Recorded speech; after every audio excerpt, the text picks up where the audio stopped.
കോട്ടയത്ത് പള്ളി സഹവികാരിക്കെതിരെ അതിക്രമം നടത്തിയ സംഭവത്തിലെ പ്രതിഷേധത്തിനിടെ പോലീസുകാരനെ കയ്യേറ്റം ചെയ്തതായി കേസ്. ഈരാറ്റുപേട്ട പോലീസ് സ്റ്റേഷനിലെ സ്പെഷ്യൽ ബ്രാഞ്ച് ഉദ്യോഗസ്ഥൻ OS ഷിഹാബിന്റെ പരാതിയിലാണ് 5 പേർക്കെതിരെ കേസെടുത്തത്. പള്ളിമുറ്റത്ത് അടിച്ചുകൂടിയ പ്രതിഷേധക്കാരാണ് പോലീസ് ഉദ്യോഗസ്ഥനെ മർദ്ദിച്ചതെന്ന് FIR-ൽ പറയുന്നു. അതേസമയം വൈദികനെ വാഹനം ഇടിപ്പിച്ചതുമായി ബന്ധപ്പെട്ട കേസിൽ 27 പേർ അറസ്റ്റിലായി.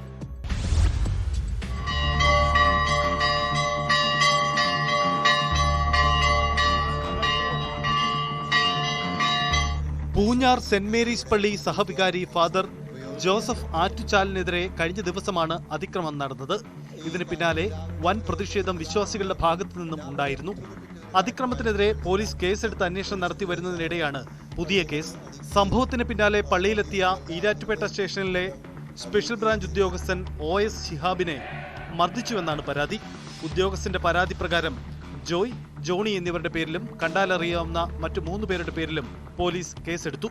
ഉദ്യോഗസ്ഥൻ ജീപ്പിലേക്ക് കയറുമ്പോൾ പിന്നാലെ എത്തി അസഭ്യം പറഞ്ഞ് മർദ്ദിച്ചുവെന്നാണ് കേസ്. സഹവികാരിക്കെതിരെ നടന്ന അതിക്രമത്തിൽ അന്വേഷണം തുടരുകയാണ്. സംഭവത്തിൽ പ്രതികളുടെ കൂടുതൽ വിവരങ്ങൾ പോലീസ് പുറത്തുവിട്ടിട്ടില്ല. പള്ളിയിലെ അതിക്രമങ്ങളിൽ പലയിടത്തും പ്രതിഷേധ സംഗമങ്ങൾ തുടരുകയാണ്.